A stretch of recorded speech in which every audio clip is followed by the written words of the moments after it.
আরজিকর হাসপাতালের দুর্ভাগ্যজনক ঘটনা ও হাসপাতাল কর্তৃপক্ষের কাণ্ডজ্ঞানহীন পদক্ষেপকে ধিক্কার জানাই। এমন ঘটনার ফলে বাংলা নিয়ে আমাদের এত কাজের আর কোনো মূল্য থাকে না। বাঙালি হয়ে কালচার নিয়ে গর্ব করার আগে এবার থেকে দুবার ভাববেন, এটা বাংলার লজ্জা, বাঙালির লজ্জা।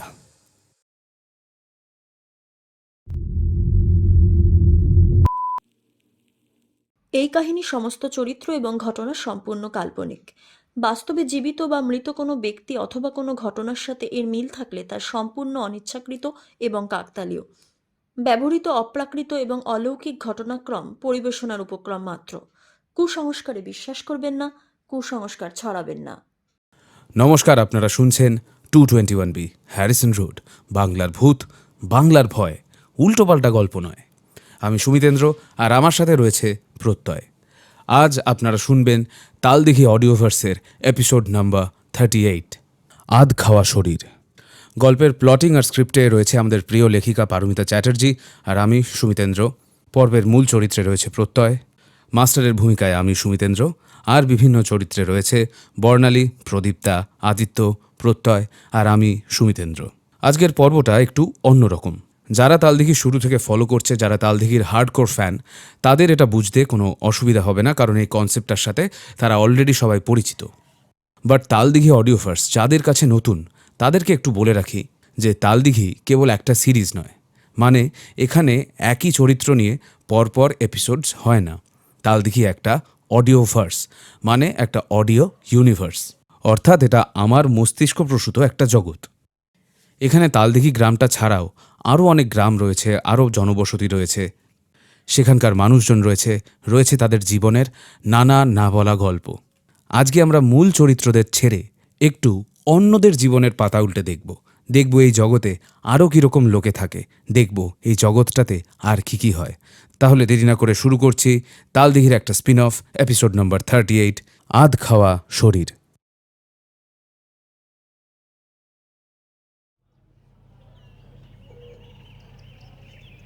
কিরে, তুই শেষে ভূতের গল্প শুনে কেলিয়ে গেলি? ছি ছি। আরে না না মাস্টার দাদা, তেমনটা নয়। থাক তোর এলে বুঝাচ্ছি, ওই গাপতলায় তোর যত বুকনি। আরে না না, আমি অজ্ঞান কিছু হইনি রে বাবা। বেটা দাঁত মুখ খিচিয়ে ঘুঘু করতে করতে সে সিন একেবারে দেখবার মতো। আচ্ছা আমি চলি। আগের রাতে আবার লোডশেডিংয়ের সময় ডাক্তার বাবুর কাছে ভূতের গল্প শোনার পর দাঁত কপাটি লেগে ফটিক একেবারে ফিট হয়ে গেছিল। আজ ওকে যারা দেখতে এসেছে তাদের সাথে এই নিয়ে একটু মশকরা করতে করতে বেরোনোর জন্য সনাতন তৈরি হচ্ছিল। আজ প্রায় 2 সপ্তাহ পর পরিমল ডাক্তারের হাসপাতাল থেকে সে ডিসচার্জ হচ্ছে। এই বর্ষায় ডেঙ্গুতে কাবু হয়েছিল সে, তবে আজ একেবারে ফিটফাট। কয়েকদিন পাশের বেডে ফটিকের সাথে বেশ ভালো আলাপ জমেছিল তার। লেখাপত্তর সব হয়ে গেছে, বাড়ির লোকে বাইরে দাঁড়িয়ে আছে। পাশের পাতিপুকুর গ্রামে তাদের পৈতৃক ভিটে, বিশাল একান্নবর্তী পরিবার। সনাতনের দাদু ঘোষাল মশাই এ বাড়ির কর্তা, এখনো বহাল তবিয়তে আছেন। তার ছেলে বউ নাতি নাতনি নিয়ে সুখে স্বাচ্ছন্দ্যে একেবারে ভরা সংসার। একসময় রমরমিয়ে তাঁতের ব্যবসা করে ভালো টাকা পয়সা করেছিলেন, আর 3 ছেলেও বৈষয়িক বিষয়ে ওনার যোগ্য উত্তরাধিকারী হয়েছে। সনাতন এই ঘোষাল বাড়ির বড় ছেলের বড় ছেলে।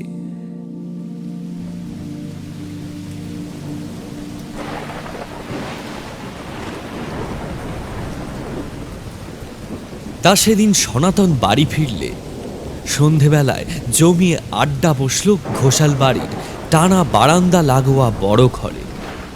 এখনো হাঁড়ি এক, কাজেই খাওয়া দাওয়া থেকে গল্পগাছা সব এখানেই। ঘরের ছেলে ঘরে ফিরেছে, সবাই একটু হাঁপ ছেড়ে বেজেছে। বাইরে তুমুল বৃষ্টি পড়ছে। বাঙালির জীবনের ঝড় বাদলের রাতে লোডশেডিং হবে না? তেলে ভাজা চানাচুর আর মুড়ি খেতে খেতে দাদু ঠাকুমার ভূতের গল্প হবে না সেও কি সম্ভব? ষাটোর্ধ্ব ঘোষাল মশাই একসময় ব্যবসার ফিকিরে অনেক জায়গায় ঘুরেছেন, কাজেই তার গল্পের ঝোলাটা বেশ ভারী। ঘোষাল বাবুর মেজ ছেলের ছোট মেয়ে তিতলি তার লুঙ্গি ধরে টানতে টানতে বলল, ও দাদু, একটা গল্প বলো না। বাবা বলেছে তুমি নাকি অনেক ভূতের গল্প জানো। আরে আরে দাঁড়া, ও বলছি, আরে লুঙ্গিটা খুলে যাবে তো, ছাড়। দাদু গল্প বলো, নাহলে কিন্তু তোমার লুঙ্গিটা না খুলে দেবো। এই পুচুল, কি হচ্ছেটা কি? আরে থাক থাক মেজ বৌমা, ওকে আর বকো না। এই ছোট, এই সবার হয়ে গেলে একটু কাপডিশগুলো নিয়ে যাস তো ভাই। এই কোচি দস্যু দলের সর্দার হলো সনাতন, তাদের বড় দাদা। তবে সে এখন আর কোচি নেই মোটেই। ঘোষালবাবুর মতে তো প্রায় বিয়ে দেওয়ার বয়স হয়ে গেছে। এরই মধ্যে তার বাবার ভাগের ব্যবসা সে ভালো করে আয়ত্ত করে ফেলেছে। কিন্তু হাজার হোক, সে বাড়ির বড় নাতি। একসময় সে সবার আদরের কেন্দ্রবিন্দু ছিল। সেই ছোটবেলায় দাদু দিদিমার কাছে রোজ রাতে গল্প শোনার লোকটা আজ এত বছর পর যেন আবার জাগার দিয়ে উঠল। এ নে নে, তোরা বস। ও দাদু, সেই আগের মতো একটা গল্প বলো না। হ্যাঁ, আমি চাটাইগুলো পাতি, দাঁড়াও। সনাতনের বাবা কাকারাও আজ এই ঝড় জলের রাতে কাজকর্ম ছেড়ে বড় ঘরে এসে বসেছে। পাশে রান্নাঘরের ছ্যাকছুক শব্দ থামলে দেখা গেল তার মা আর মেজ কাকিমা এক ডেচকি তেল জবজবে মুড়ি মাখা আর পেঁয়াজ লঙ্কা দিয়ে মসুর ডালের বড়া নিয়ে বাচ্চাদের ঘিরে বসল। ছোট ছেলের বিয়ে হয়েছে মাস পেরোয়নি। রান্নাঘরের দায়িত্ব এখনো পুরো ঘাড়ে এসে পড়েনি তার। বাড়ির বাচ্চাদের সাথে তার সময় কেটে যায়। বুড়ো ঘোষাল মশাই মনে ভারী তৃপ্তি পেলেন। তাকে ঘিরে রয়েছে তার গোটা পরিবার। শেষ বয়সে এই তো বাঁচার রসদ। ঘোষ মেজাজে এক মুঠো মুড়ি তুলে চেবোতে চেবোতে তিনি শুরু করলেন। দেখো, সত্যি কথা বলতে কি, আমি ভূত প্রেত বিশেষ কিছু দেখি, তবে যা দেখেছিলুম সেটা ভাবলে এখনো আমার গায়ে কাঁটা দেয়। এ যেন ভূত দেখার থেকেও মারাত্মক। তখন আমার অনেক কম বয়স। হুগলি জেলার প্রান্তবর্তী এলাকায় ধনেখালির কাছে এক গ্রামে এক বড় শাড়ি মহাজনের কাছে চাকরি করতুম। ওনার সাথে সাথে থেকে কাজ শিখতুম। ওনার বাড়িতে কাছেই একটা ছোট্ট ঘরে আমার থাকার ব্যবস্থা করা হয়েছিল। গ্রাম বলতে একেবারে অচপাড়াকা, ইলেকট্রিক আলো তখনও ঢোকেনি। সন্ধ্যা 7টার মধ্যেই কাজকর্ম সেরে পুরো গ্রামখানায় প্রায় ঘুম দিত। আলোর ব্যবস্থা না থাকলে যা হয় আর কি। তাই এই ঘটনা যখনকার আমার স্পষ্ট মনে আছে, তখন বর্ষাকাল। ইতিমধ্যে আমারও বেশ কয়েক মাস ভালোই কেটেছে। সারাদিন কাজ করি, বিকেলে ঘুরে বেড়াই, রাতে মাঝে মধ্যে মালিকের সাথে হিসেব নিকেশ নিয়ে বসতে হয়। আর নইলে ওনার বাড়িতেই খেয়ে দিয়ে আমার ঘরে এসে ঘুম। অনেকের সাথেই বেশ পরিচয় হয়ে গেছে এর মধ্যে। একদিন সকালবেলা একটু বাজার করে ফেরার পথে শিবতলার কাছে ভোম্বলের চায়ের দোকানে দাঁড়িয়ে চা খেতে খেতে হঠাৎ গণেশ হাঁপাতে হাঁপাতে ঢুকলো। আরে ঘোষাল যে, বলি খবর টবর কিছু শুনেছ নাকি? অবশ্যই শুনবেনই বা কেমন করে? এই খবরটা তো এইমাত্রই জানাজানি হলো। আমি খালি চায়ের ভাতটা বাখারিতে ফেলে বললুম, কি ব্যাপার গণেশ ভাইয়া? দাঁড়াও দাঁড়াও, একটু শান্ত হও। অমন হাঁপাচ্ছ কেন? কি এমন হলো যাতে এই সাত সকালে তুমি এমন ছোটাছুটি শুরু করলে? আরে ওই গোয়ালপাড়ার কাঞ্চা, আরে যে তোমার মালিকের বাড়িতে দুধ দেয় গো, আমি ওর বাড়ি থেকেই আসছি এখন। গ্রামের অনেকেই আছে ওখানে, খবরটা এখনো সেভাবে ছড়ায়নি। ছড়ালে দেখবেন সারা গ্রাম একেবারে ভেঙে পড়বে ওর বাড়িতে। এই গ্রামে এর আগে এমন ঘটনা কখনো ঘটেনি। তুমি হেয়ালি ছেড়ে আমাকে আসল কথাটা বলবে নাকি আমি নিজেই যাব সেখানে? আপনাকে আর কি বলবো বলুন তো? কাঞ্চার ওই যে কালো গরুটা আছে, কাল রাতে মারা গেছে গরুটা। পেছনের দিক থেকে অর্ধেকটা শরীর একেবারে হাওয়া, দেখে যেন মনে হচ্ছে কেউ অর্ধেকটা অংশ ছিঁড়ে নিয়ে চলে গেছে। গোয়াল ঘরটা একেবারে রক্তে ভেসে যাচ্ছে। তৎক্ষণাৎ গণেশের কথাগুলো বিশ্বাস না করতে পারলেও তখনই কাঞ্চার বাড়ি গিয়ে দেখলুম ঘটনাটা সত্যি। গ্রামে কোনো বন্য জীবজন্তুর উপদ্রব নেই, আর যদি থাকতো তাহলেও এত বড় গরুটাকে এভাবে পুরো অর্ধেক করে ছিঁড়ে খাওয়া কি মুখের কথা? সাধারণত এই আমাদের গ্রামের দিকে তিলকে তাল পাকানোর তালে অনেক ভুলভাল খবর ছড়িয়ে পড়ে এলাকায়। সারা গ্রামে রটে গেল দুধে অতিরিক্ত জল মেশাবার ফলে উপরওয়ালা তার পাপের প্রায়শ্চিত্ত করাচ্ছেন। ফলে দোষ কাটাবার জন্যে গ্রামে শনি, শীতলা আর শিবতলার চণ্ডী মণ্ডপে মন্দিরে একটু বেশি ভিড় জমতে শুরু করলো। বাজারের মুদি মাছওয়ালারাও সচেতন হয়ে গেল। পথে ঘাটে চলতে ফিরতে মানুষজন আকাশের দিকে তাকিয়ে ভগবানের উদ্দেশ্যে বারবার রক্ষে করার আর্জি জানাতে থাকলো, কিন্তু তাতে খুব একটা লাভ হলো না। এরপর এই মোটামুটি ধরো 10-15 দিন নির্বিঘ্নে কাটলো। সব কিছু যখন প্রায় থিতিয়ে গেছে, ঠিক তখনই আবার ঘটল সেই একই ঘটনা। তবে এবার আর গরু নয়, আমার মালিকের বাড়ির পাশেই শ্রীধর মুখুজ্জের বাড়ি। সে হাঁস, মুরগি, ডিমের ব্যবসা করত। তার খামারের সমস্ত হাঁস মুরগিগুলো মারা গেল একইভাবে।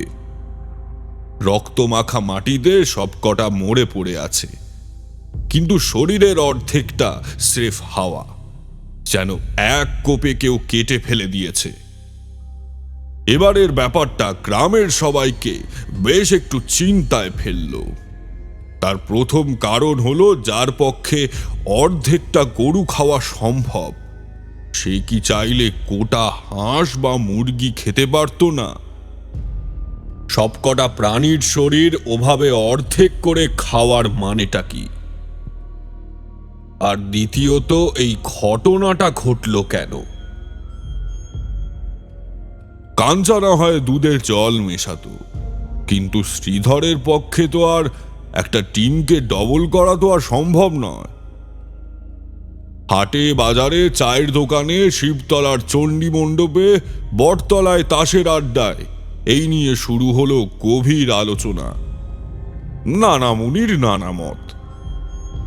কেউ বললে পূর্বজন্মের পাপের ফল, আবার সেকেলে বুড়ো হাবড়ার দল বললে ব্রাহ্মণ সন্তান হয়ে এই জীবিকা নির্বাচনের ফলাফল। কিন্তু শেষ পর্যন্ত কারুর যুক্তি খুব একটা খাটল না। একেই বাদলায় মাঠের কাজকর্ম বন্ধ, সবার বাড়িতেই হাঁড়িতে অল্প টান পড়ছে। তার উপর কিছুদিন পর পর এ বাড়ির গরু, ও বাড়ির ছাগল, অমুকের বাড়ির মুরগি এইভাবে মারা পড়তে লাগলো। গ্রামের মানুষ কোনো কুলকিনারা না পেয়ে ভয়ে একেবারে গুটিয়ে যেতে লাগলো। সূর্য ডুবলে গোটা গ্রামটা যেন হয়ে যেত একটা খাঁ খাঁ শ্মশান প্রান্তর। সকাল হলেই সবাই উঁকি মেরে দেখতে লাগলো নিজেদের গোয়াল ঘর আর হাঁস মুরগির খামারে। এ বিপদ যে কখন কার কপালে লেখা থাকবে তার বলা যায় না।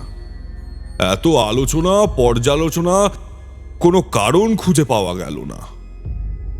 কিন্তু এর কদিন বাদে পরিস্থিতি এমন বিগড়ল যে আর গাঁয়ের মানুষ তাল খুঁজে পেল না। গরু, ছাগল, হাঁস মুরগির পালা চুকিয়ে এবার থাবা পড়ল। দাঁড়াও, সে কথা বলি শোনো। সেদিন ছিল রবিবার, আমার ছুটি। সকাল থেকেই আকাশটা খোলাটে, যদিও বৃষ্টি তখনও নামেনি। আমি একা মানুষ, রান্নাবান্নার সেরকম কোনো চাপ নেই। কাজেই এক কাপ গরম গরম চা বানিয়ে খবরের কাগজটা নিয়ে সবে বসেছি, এমন সময় ন্যাপলা বলে একটা ছেলে ছুটতে ছুটতে এসে হাজির। গোসালদা, ও গোসালদা, তাড়াতাড়ি বেরিয়ে আসেন, সাংঘাতিক কাণ্ড ঘটে গিয়েছে। আমি তড়িঘড়ি ঘর থেকে বেরিয়ে এসে দেখলুম সে ডাঙায় তোলা মাছের মতো ঠোঁট দুটো ফাঁক করে হাঁপাচ্ছে। আমি এক গ্লাস জল ওর হাতে ধরিয়ে বললুম, আরে হয়েছেটা কি? সকাল সকাল চেঁচামেচি করে সারা গ্রাম মাথায় তুলবি নাকি? এবারে হাঁস মুরগি নয় গো ভায়া, একেবারে মানুষ। ন্যাপার কথায় আমার কপালে ফাঁচ পড়ল। স্বার্থপরের মতো একবার মনে মনে ভাবলুম, এ কোন অলক্ষণে জায়গায় এসে পড়লুম রে বাবা। চাকরি করতে এসে প্রাণটা যাবে নাকি? মানুষ মানে কি কি বলছিস? এই সবটা আমাকে খুলে বলতো।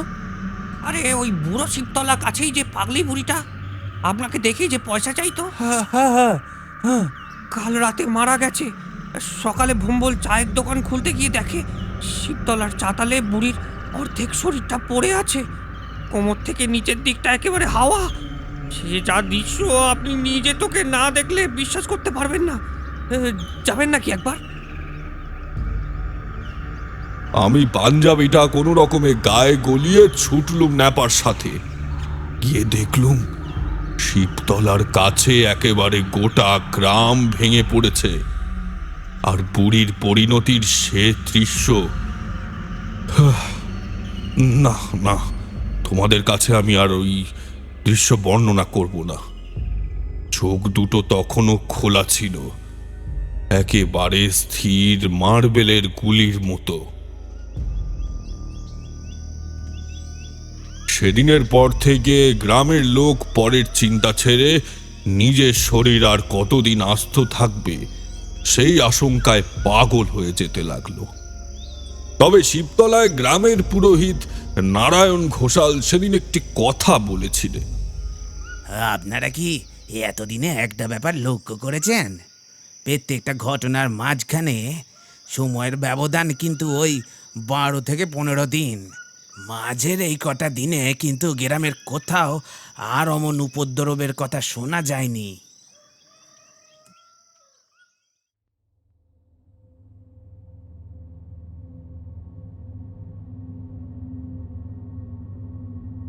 তারপর থেকেই গ্রামের মানুষ ভাঙা ইট পাটকেল দিয়ে দেওয়ালে দাগ কেটে দিনের হিসেব রাখতে শুরু করলো।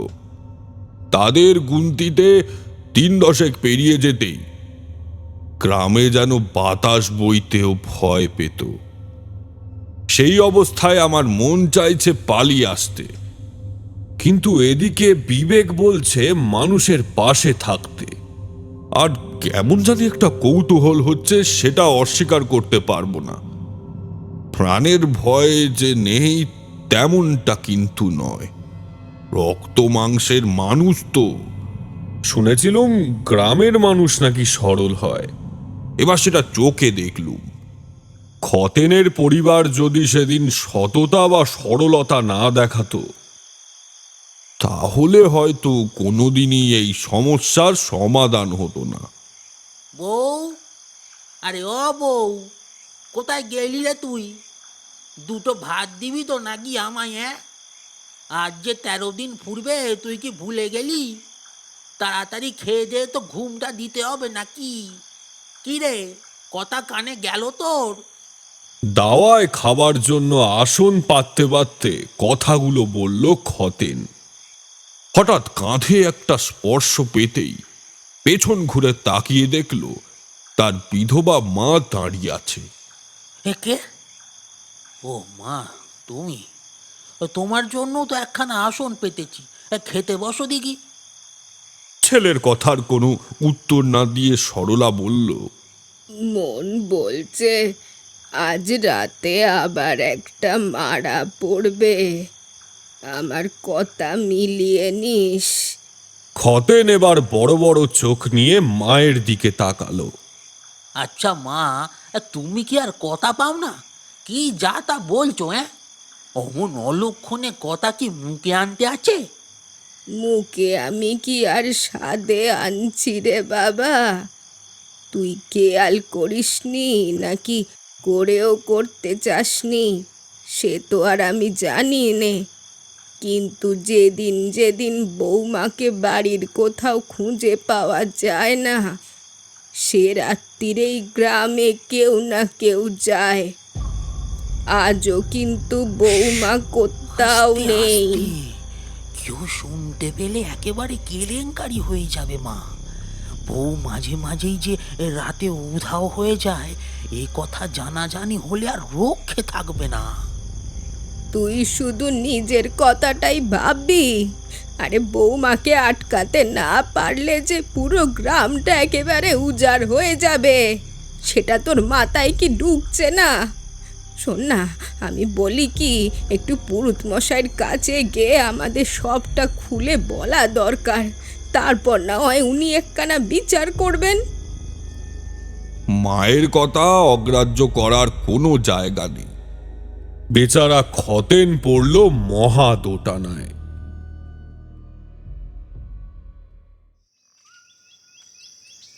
পরের দিন সকালে যথারীতি আবার জেলে পাড়ায় একটা আধ খাওয়া মানুষের শরীর পাওয়া গেল। গ্রামের মানুষ যেন এই অশুভ আতঙ্কের হাতে নিজেদের এক প্রকার আত্মসমর্পণ করে দিয়েছে। সেদিন একটু বেলার দিকে খতেন আর তার মা ছুটল নারায়ণ ঘোষালের বাড়ি। সবকিছু শুনে ঠাকুরমশাই গম্ভীর গলায় বললেন, তোমরা যা বলছো তা যদি সত্যি হয় তাহলে কিন্তু বিষয়টা ভারী চিন্তার। প্রমাণ ছাড়া শুধুমাত্র অনুমানের ভিত্তিতে এই মারাত্মক অপবাদ ঘরের লক্ষ্মীর ওপর চাপিয়ে দেওয়াটা কিন্তু একেবারে ঠিক নয়। প্রমাণ কি করে জোগাড় করবেন ঠাকুর মশাই? এ তো আর যা তা ব্যাপার নয়, প্রাণের ঝুঁকি আছে এতে।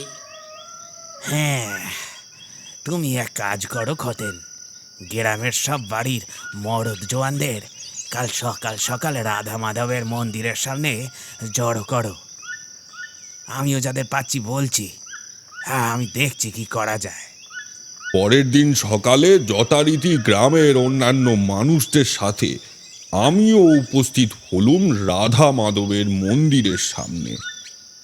খতেন এবং তার মায়ের সন্দেহের কথা ঠাকুর মশাই সবাইকে জানালেন এবং এও বললেন, আচ্ছা আচ্ছা শোনো সকলে, ওই শয়তানের হাতে শেষ গিয়েছে কাল জেলে পাড়ায়। তা আগামী 10-12 দিন আমরা মোটামুটি কিন্তু নিরাপদে, কিন্তু তারপর থেকে আবার কোনো সংবাদ না পাওয়া পর্যন্ত খতেনের বউয়ের ওপর নজর রাখার বিশেষ প্রয়োজন আছে। তা আমি বলি কি, দিন 7-8 পর থেকে পালা করে প্রত্যেক দিন ওর বাড়ির ওপর নজর রাখা হবে। আর মোটামুটি 13-14 দিনের মাথায় একজন খতেনের সাথে রাত কাটাবে। খতেন, তোমায় একটা কথা বলি, মন দিয়ে শোনো। এই কটা দিন সন্ধ্যের পর বৌমাকে বিশেষ ডাক খোঁজ করবে না, তাকে আপন খেয়ালে থাকতে দিয়ে দেখা যাক। তুমি সেরেফ চুপচাপ থেকে ওর ওপর নজর রাখবে, মনে রইবে তো আমার কথা?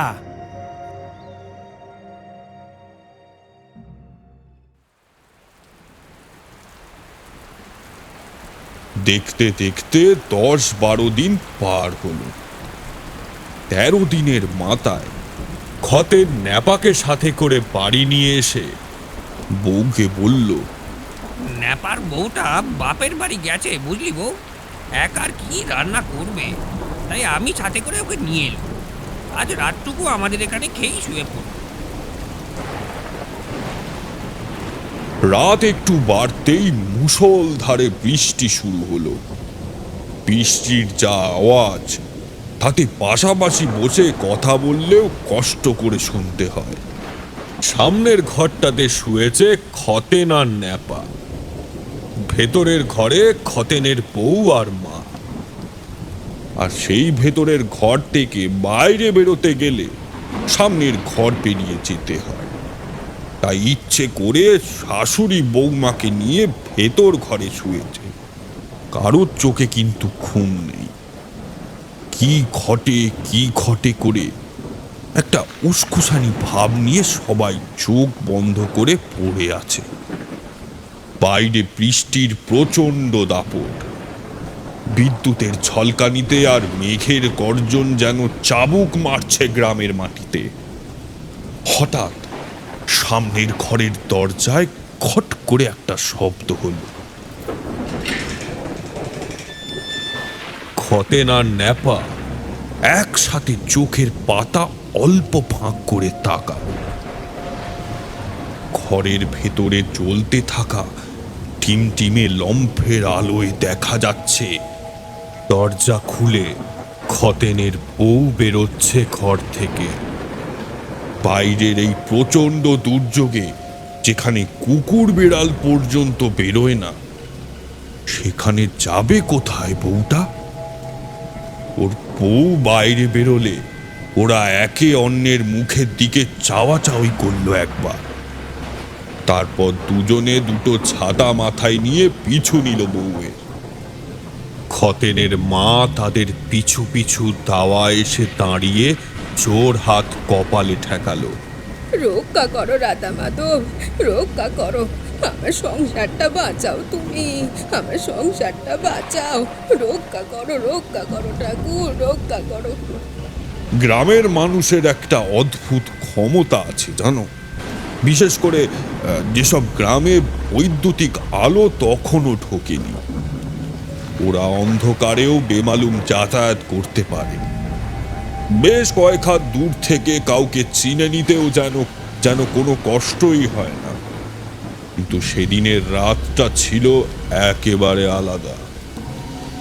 বাইরের অন্ধকার এতটাই গাঢ় যে বৃষ্টির ফোঁটাগুলো যেন সেই অন্ধকারে ডুব দিয়ে হারিয়ে যাচ্ছে। সেই কালি মাখা অন্ধকারের মধ্যে পথ চলতি পায়ের ছপাত ছপাত শব্দ লক্ষ্য করতে করতে এগিয়ে চলল খতেন আর ন্যাপা। কিন্তু কিছুটা পথ যাওয়ার পরেই বুঝল এভাবে কাউকে অনুসরণ করা সম্ভব না। ঠাকুর মশাই বলেছিলেন বউটার মধ্যে সেরকম কিছু হলে যত রাতি হোক ওনাকে যেন খবর দেওয়া হয়।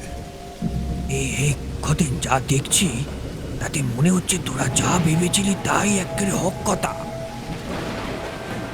একদিন তো শুধু আন্দাজ করেছিলুম রে ন্যাপা, আজ বিশ্বাস হলো। চ চ চ এক্ষুনি ঠাকুর মশাইয়ের বাড়ি যাই, ও ওনাকে খবরটা এক্ষুনি দিতে হচ্ছে। ঠাকুর মশাইয়ের বাড়ির চেরা বাঁশের বেড়াটার বাইরে একটা জাম গাছ আছে। গাছটার তলায় পৌঁছতেই ন্যাপা একটা হ্যাচকা টানে খতেনকে টেনে সরিয়ে দিল। এ কি হলো রে? এই কাদা ভর্তি রাস্তায় এইভাবে কেউ টানে? যদি পড়ে যেতুম কি হতো বলতো? ন্যাপা ঠোঁটের উপর আঙুল রেখে খতেনকে চুপ করতে বলে ওকে নিয়ে গেল পথের পাশে বাড়ির উল্টো দিকে একটা ঝোপের আড়ালে। তারপর বড় বড় চোখ করে ঠাকুর মশাইদের বেড়ার আগুলটার দিকে ইশারা করল। চোখ কুঁচকে দেখতে পেল ওরা যে সেখানে খতেনের বউ দাঁড়িয়ে আছে। সে আতঙ্কে ন্যাপার দুটো হাত চেপে ধরল। হ্যাঁ রে ন্যাপা, এই বউকে একবার ডাকবো নাকি? বাড়ি ফিরিয়ে নিয়ে যাব আমাদের সাথে। এ পাগল নাকি? ওটা যদি এখনো তোর বউ থাকতো তাহলে এই ঝড় বাদলের রাতে এখানে আসতো কেনে? তার চেয়ে বরং চুপচাপ এখানে দাঁড়িয়ে দেখতে থাক কি হয়। আর এখন বেশি কথা বলিস না। খতেন আর ন্যাপা সেই ঝোপের আড়াল থেকে ঠাকুর মশাইয়ের বাড়ির দিকে দৃষ্টি নিক্ষেপ করে দাঁড়িয়ে রইল। এর পরের দৃশ্যটা দেখার জন্য কেবল ওরা দুজন কেন, কোনো মানুষই প্রস্তুত থাকতে পারে না। একটা মর্মর শব্দ করে খতেনের বউয়ের শরীরটা সামনের দিকে ঝুঁকতে শুরু করেছে। ঝুঁকতে ঝুঁকতে হাতের পাতা থেকে কনুই পর্যন্ত মাটিতে স্পর্শ করলো, আর সাথে সাথে পা দুটো সাপের মতো পেঁচিয়ে গিয়ে মাটির কিছুটা উপরে একটা ফনার মতো দুলতে লাগলো। গোটা শরীরটা কেবল ওই দুটো লিকলিকে হাতের ভরে দাঁড়িয়ে রয়েছে, কেমন যেন একটা গিটগিটির মতো। সে এক ভয়ানক দৃশ্য। মুখটা কেমন সুচালো আর কঠিন হয়ে গেছে। মণিবিহীন সাদা চোখ দুটোতে একটা কুটিল হাসি টেনে হাতের পাতা আর কনুইয়ের উপর ভর দিয়ে সে ঠাকুর মশাইদের উঠোন পেরিয়ে একেবারে ঘরের একটা জানালা দিয়ে ভেতরে গলে গেল। বিপদ আসন্ন বুঝেও তার পিছু নেওয়ার মতো সাহস খুঁজে পেল না খতেন বা ন্যাপা। কাজেই বউটা ভেতরে গিয়ে কি করছে সেটা নাগাল পাওয়া গেল না বাইরে থেকে। শুধু একটুকু ঠাউর করা গেল যে আজ রাতে তাদের ঠাকুর মশাইয়ের জীবনে এক ভয়ানক মহা সংকট নেমে এসেছে। বেশ কিছুক্ষণ পর সেই একইভাবে হাতের পাতার কনুইয়ে ভর দিয়ে খতেনের বউ বেরিয়ে এলো, ঠিক একইভাবে। চোখের সামনে নিজের স্ত্রীর এই অবস্থা দেখে বুকটা ভয়ে ফেটে গেলেও চোখ ফেটে জল আসতে লাগলো খতেনের। উঠোন পেরিয়ে রাস্তায় জমা জলের উপর দিয়ে থপ থপ শব্দ করতে করতে একেবারে ওদের সামনে দিয়ে ক্রমশ চোখের আড়াল হয়ে গেল জন্তুটা। আজ রাতে সে আর কারো ক্ষতি করবে না। এক রাতে একটাই শিকার, এক ভিটেতেই মর্মান্তিক অমঙ্গল। খতেন আর ন্যাপা এক দৌড়ে বেড়ার আগলটা খুলে মাটির উঠোনটায় গিয়ে দাঁড়াল। ঠাকুর মশাই, ও ঠাকুর মশাই, আমি নেপা, একবার বেরিয়ে ও আসেন। ঠাকুর মশাই। ও ঠাকুর মশাই। বেশ কিছুক্ষণ হাঁক ডাকের পরও কোনো উত্তর পাওয়া গেল না। বৃদ্ধ একলা মানুষ, এই প্রচন্ড বাদলাতেও যেন গলা শুকিয়ে কাঠ হয়ে যাচ্ছে ওদের। মাটির দাওয়াটা পেরিয়ে ঘরের দরজাটা আস্তে করে ঠেলা দিতেই সেটাও খুলে গেল। ঘরের এক কোণায় টিমটিমে একটা তেলের লম্ফ জ্বলছে, তাতে আলোর বদলে অন্ধকারটাই যেন আরো স্পষ্ট হয়ে উঠছে। চারিদিকে চোখ বোলাতে বোলাতে ওদের দুজনের নজর গিয়ে পড়ল বিছানার উপর। বাকিদের মতো ঠাকুর মশাইয়ের অর্ধেক শরীরটা পড়ে আছে সেখানে, বিছানা কালচে রক্তে ভিজে সপসপে। সেদিকে তাকিয়ে খতেন হাউমাউ করে কেঁদে উঠল। এটা তুই কি করলি রে বউ? কি করলি তুই এটা? এখন বাড়ি চল। মশাইকেও ছাড়লি না। আজকে তোর বাড়িতেই রাতটা কাটিয়ে দেবো। জেঠি জেঠি একলা আছে বাড়িতে। চ চ চ।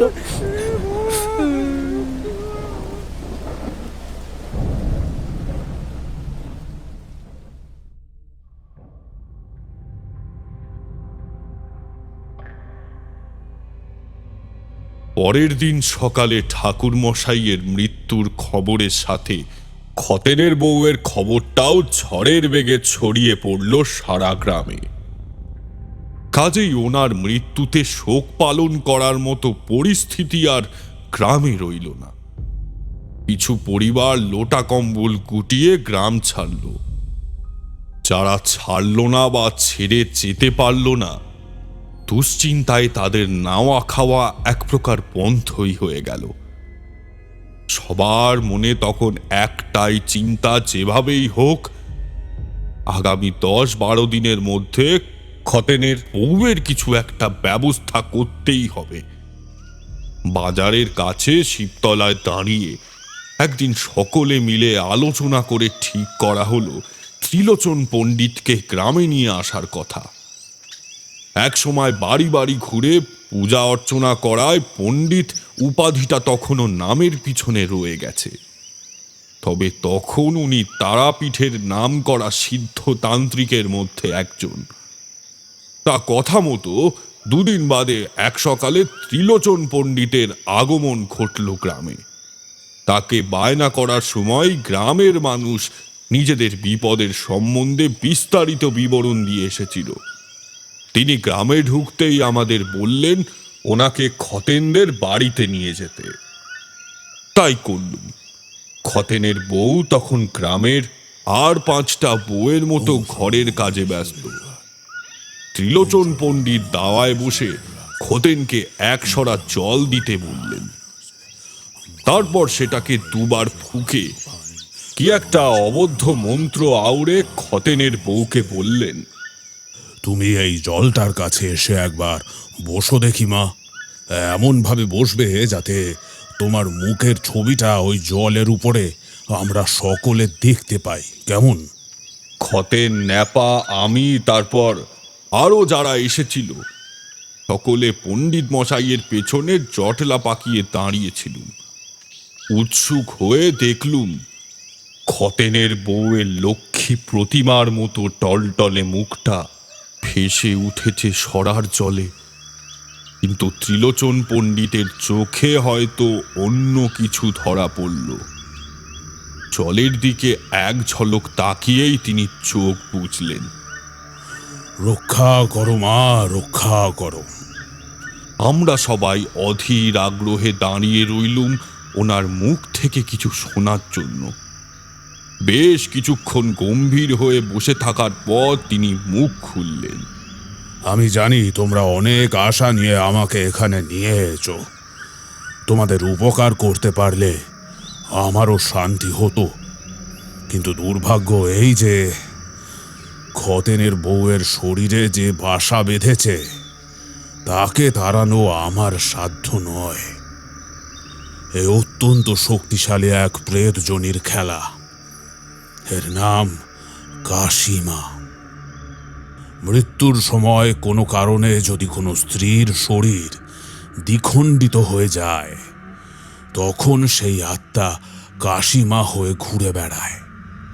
কোমর থেকে শরীরের নিচের অংশটুকু এদের থাকে না, কিন্তু কারোর ওপর ভর করলে নিচের দিকটা দেখবে অবশ হয়ে যায়। 2 হাতের উপর ভর দিয়ে একটা গিরগিটির মতো চলাফেরা করে। নিজেদের শিকারের একই পরিণতি করে থাকে এরা। এদের হাত থেকে মুক্তি পাওয়া প্রায় অসম্ভব। কাজেই আমি তোমাদের কোনো সাহায্য করতে পারবো না। পণ্ডিত মশাই, এমন কথা বলবেন নি। আপনি আমাদের শেষ ভরসা পণ্ডিত মশাই। দয়া করে আমার বউটাকে বাঁচান, আর গ্রামের মানুষগুলো রেহাই পাক। বাঁচান আমাদের। অত উতলা হয়েও না খতেন, ঈশ্বরের ওপর ভরসা রাখো। উপায় যে একেবারে নেই তা নয়, কিন্তু তাতে কি তোমরা রাজি হবে? সে বড় কঠিন কাজ। আমরা আপনার সব কথা মানতে রাজি বাবা। আমরা সব শুনবো, কি তাই তো নাকি? আপনি শুধু আমাদের এই বিপদ থেকে রক্ষা করুন। বেশ, তবে বলি শোনো। তোমার স্ত্রীর শরীর থেকে এই প্রেতাত্মাকে মুক্ত করার পদ্ধতি হয়তো আমার জানা নেই, কিন্তু তাকে আটকাবার ব্যবস্থা আমি করে দিতে পারি। আজ থেকে 3 দিন পর অমাবস্যা। সেই দিনেই যা করার করতে হবে। আমি তোমার স্ত্রীর মাথায় একটা মন্ত্রপুত গজাল পুঁতে দেব। ত্রিলোচন পণ্ডিতের এই কথায় উপস্থিত সকলের বুক যেন কেঁপে উঠল। এ আপনি কি কইছেন? তাহলে তো আমার বউটাকে আর বাঁচানো যাবে না বাবা। হ্যাঁ, এ কাজে তবেই নামা যাবে যদি তোমরা সকলে আমার উপর সম্পূর্ণ আস্থা রাখতে পারো, নচেত নয়। বিশ্বাস আর আস্থা প্রকৃতির বড্ড বড় শক্তি। এই আমি সবার সামনে মায়ের দিব্যি দিয়ে বললাম, তোমার স্ত্রী সম্পূর্ণ নিরাপদেই থাকবে খতেন। তার প্রাণ রক্ষার দায়িত্ব আমার। কিন্তু সে যতদিন বাঁচবে ওই গজাল মাথায় নিয়েই থাকতে হবে, এছাড়া আর কোনো উপায় নেই। চারিদিকে জটলা করা ভিড়ের মধ্যে থেকে শিবতলার ভোম্বল এগিয়ে এসে বলল, এত কি চিন্তা করছো খোদেন দাদা? আমাদের যে আর উপায় নেই। পণ্ডিত মশাই যখন কথা দিচ্ছেন তোমার বউয়ের কিচ্ছুটি হবে না, তখন আর ভাবনা করি কি লাভ? এই গ্রামের কথাটা একবার ভাবো। ভোম্বলের এই কথায় দেখলুম কিছু গ্রামের মানুষেরও সায় আছে, কিন্তু বেচারা খতেন পড়ল মহা দোটানায়। হাজার হোক নিজের বউ বলে কথা, তার মাথায় আস্ত একটা গজাল পুঁতে দিলে সে নাকি দিব্যি হেঁটে চলে বেড়াবে। এই কথা কি বিশ্বাস করা যায়? আমি মনে মনে তখন ধরেই নিয়েছি এসব সে ভাওতা। গ্রামের থেকে অভিশাপ তাড়ানো গেলেও কোনো মতেই খতেনের বউকে বাঁচানো যাবে না। ওই তারাপীঠের বাবাজি গ্রামটাকে বাঁচানোর স্বার্থে খতেনকে ভুজুং বাজুং দিয়ে সেফ কাজটা করতে চাইছেন। পরে ভালো মন্দ কিছু একটা হলে গ্রামের মানুষ খতেনকে সামলে নেবে। নানা বাগ বিতণ্ডার শেষে স্থির হলো আগামী অমাবস্যায় ত্রিলোচন পণ্ডিতের কথা মতোই কাজ হবে।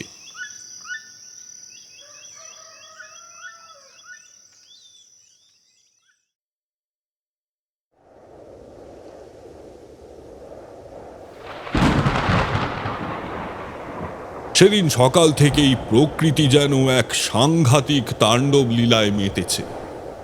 নিমেষে যেন সম্পূর্ণ গ্রামটাকে সে গ্রাস করতে চাইছে। পণ্ডিত মশাই বলেছেন রাত্রি 9টার পর পুজোয় বসবেন। তিনি বিধান দিয়েছেন গ্রামের কোনো বাড়িতে যেন সেদিন আমিষ রান্না না হয়। হ্যাঁ, লোকটা ভারী অদ্ভুত ছিল। আমার এখনো মনে আছে একদিন যাবৎ তিনি কোনো গৃহস্থের বাড়িতে আতিথ্য গ্রহণ করলেন না। গ্রামের চণ্ডী মণ্ডপে একটা গামছা চাদর পেতে নিজের একটা পুটুলি মাথায় দিয়ে দিব্যি ঘুমোতেন। এমনিতে হলে তাও না হয় মেনে নিত, কিন্তু তখন ভরা বর্ষা, ঝড় ঝঞ্ঝাট গ্রামের দিকে ঝালাপালা হয়ে যায়। তার উপর সাপখোপ আর মশার উপদ্রব তো ফাও।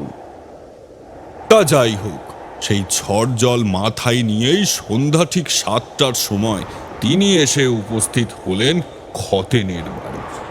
গ্রামের মানুষজন অনেক আগেই ভিড় জমিয়েছে সেখানে। একটা বিপদ হয়ে গেছে পণ্ডিত মশাই। এই এই মাথায় গজাল মুদার কথাটা কিভাবে যে বউটার কানে পৌঁছলো জানি না। দুপুরের পর থেকে তাকে আর কোথাও পাওয়া যাচ্ছে না। তুমি চিন্তা করো না খতেন, সে নিজে এসে দাঁড়াবে আমার সামনে। তুমি পুজোর জোগাড় করতে যাও। ঠিক রাত 9টার পর তিনি বসলেন। আমিও উপস্থিত ছিলাম সেখানে। সেদিন রাতে এই দুটো চোখ যা দেখেছিল তা এ জন্মে কেন আগামী 7 জন্মেও ভোলার নয়। যজ্ঞ চলছে পুরোদমে। বৃষ্টিটা যেন এই জন্যই খানিক খান্তি দিয়েছে, কিন্তু ছোড়ো একটা ঠান্ডা হাওয়ায় আগুনটা তুলে দমকে দমকে উঠছে বারবার। পণ্ডিত মশাই এক নাগারে কি এক দুর্বোধ্য মন্ত্র আওড়ে চলেছেন। ওসব আমি অত বুঝি না, আর মাঝে মধ্যে আগুনে কষা করে ঘি, তারপর আরও সব কি কি ঢেলে যাচ্ছে।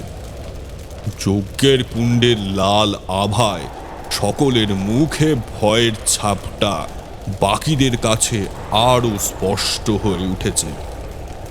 এর মধ্যে তিনি একটা গজাল নিয়ে সেটাকে একবার আগুনে ছুঁইয়ে তেল সিঁদুরে সেটা ভালো করে লেপে রেখে দিলেন পাশে।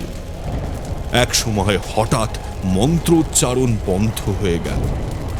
তিনি সদরের চালা করা দরজাটার দিকে তাকালেন। সবাই দরজার সামনে থেকে সরে যাও, ও আসছে। লোকজন সব পরিমরি করে দরজা ছেড়ে দিল। তারপর আবার সব শান্ত। পণ্ডিত গম্ভীর স্বরে ডাকলেন, ভেতরে আয়।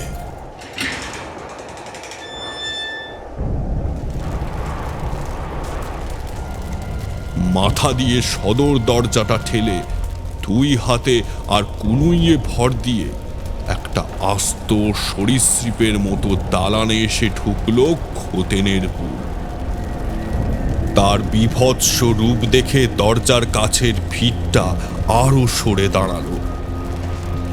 মণিবিহীন সাদা চোখ দুটো একবার পুরো উঠোনে ঝুলিয়ে প্রচণ্ড একটা প্রতিহিংসার কর্কশ স্বর বেরিয়ে এলো তার মুখ থেকে।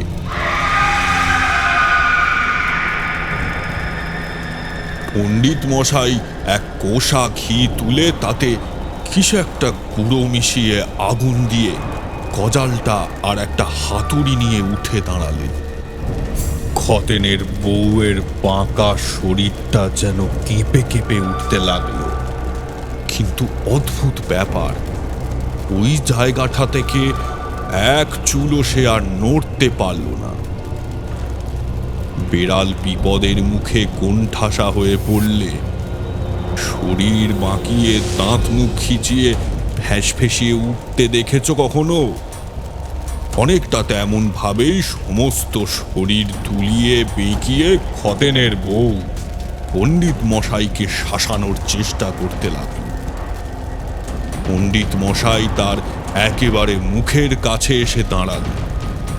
আর তারপর যা দেখলুম কি বলবো।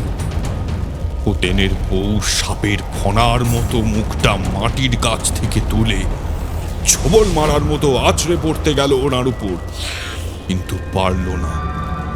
কেবল তার মুখ থেকে প্রায় কালচে রক্ত ছিটে ছিটে বেরোতে লাগলো।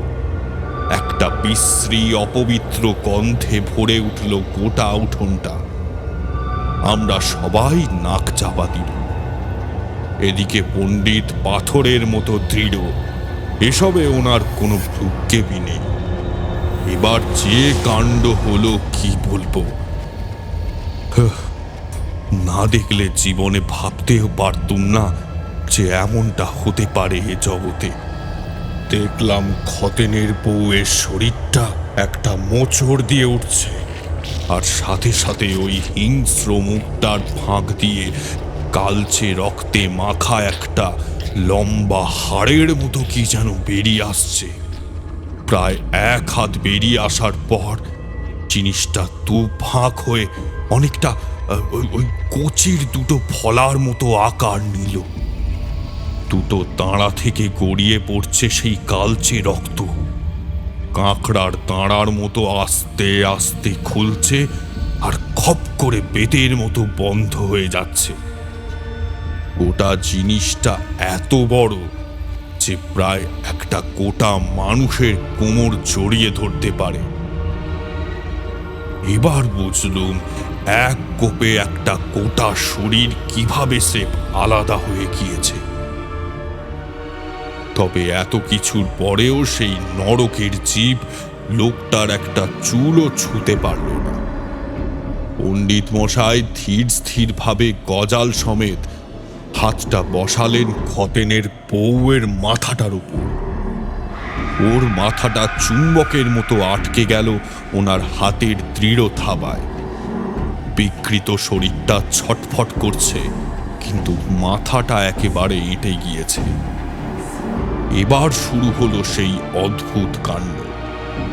হঠাৎ হাওয়ায় একটা বিরাট বৃত্ত কেটে ওনার আরেক হাত এসে পড়ল গজালটার উপর।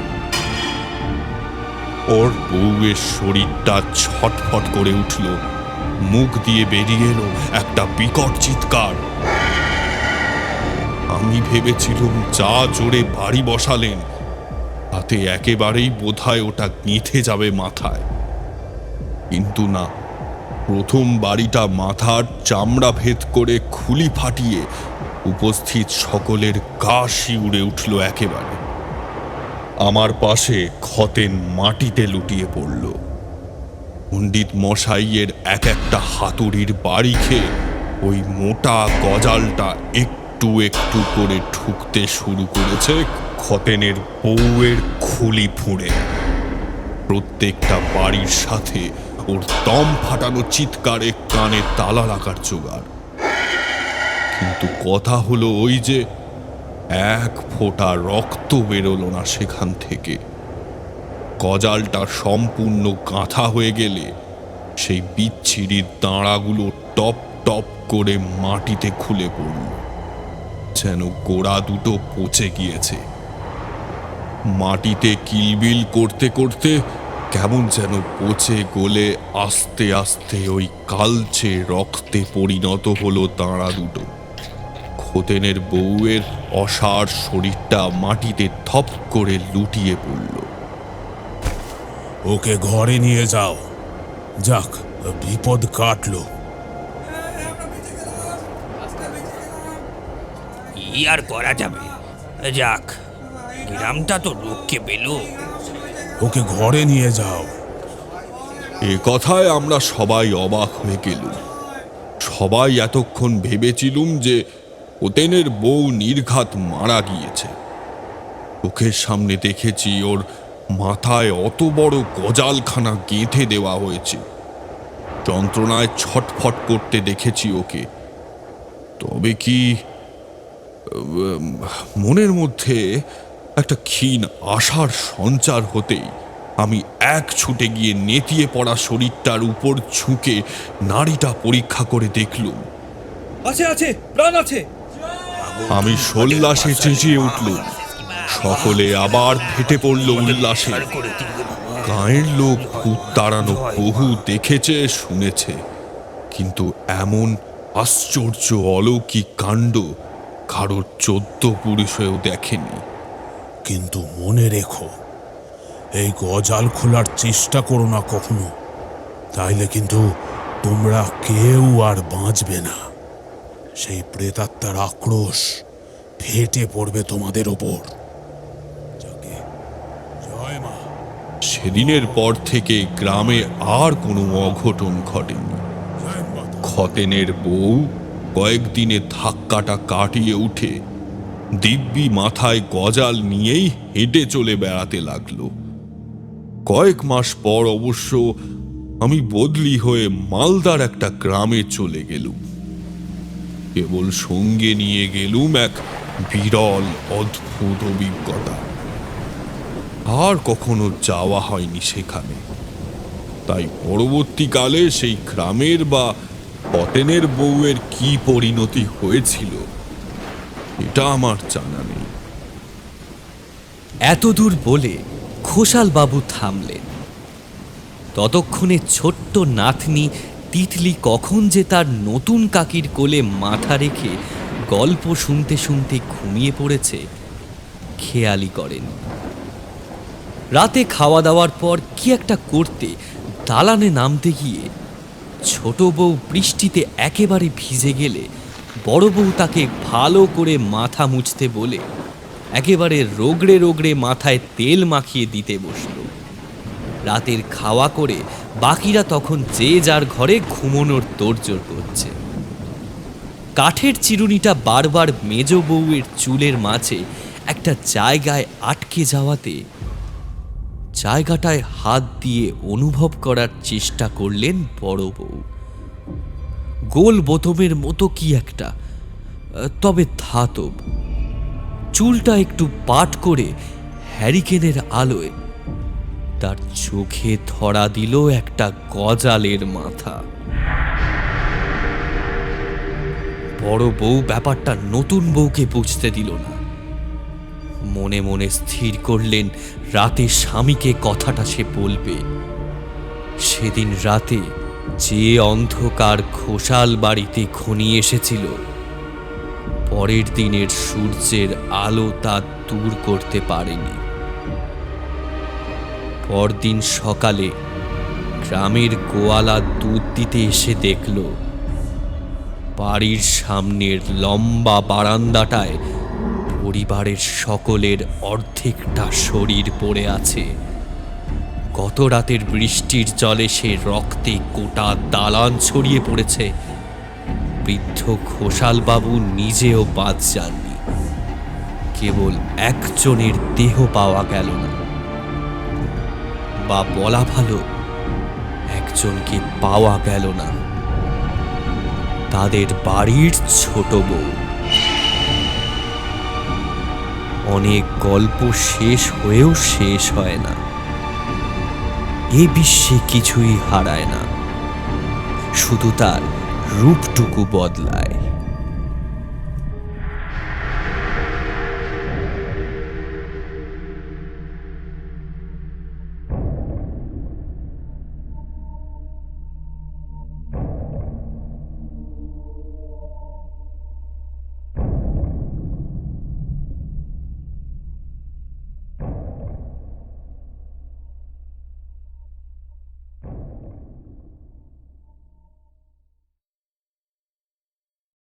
গল্পটা কেমন লাগলো কমেন্ট ডাউন বিলো, আর ভিডিওটা ভালো লাগলে ডেফিনেটলি একটা লাইক করো। একটা দারুণ অ্যানাউন্সমেন্ট আসবে আর কয়েকদিনের মধ্যে, একটা বিশাল সারপ্রাইজ, যেটার জন্য আমরা তো ওয়েট করেই ছিলাম। তোমরা সবাই জানতে পারলে খুব খুশি হবে। এবং আমি আর প্রত্যয় এটা নিয়ে এখন দিনরাত কাজ করছি, এটা প্ল্যান করছি, প্রোগ্রাম করছি। আশা করছি খুব তাড়াতাড়ি অ্যানাউন্স করতে পারবো, once everything is ready, once everything is set in order. তো দেখা যাক কতদূর কী করতে পারি। We are very excited. তোমরা জানলে তোমরাও খুব এক্সাইটেড হবে। আর একটু বলে দিতে ইচ্ছা করছে কিন্তু বলছি না। তাহলে আজকের এপিসোডটা এখানেই শেষ করছি।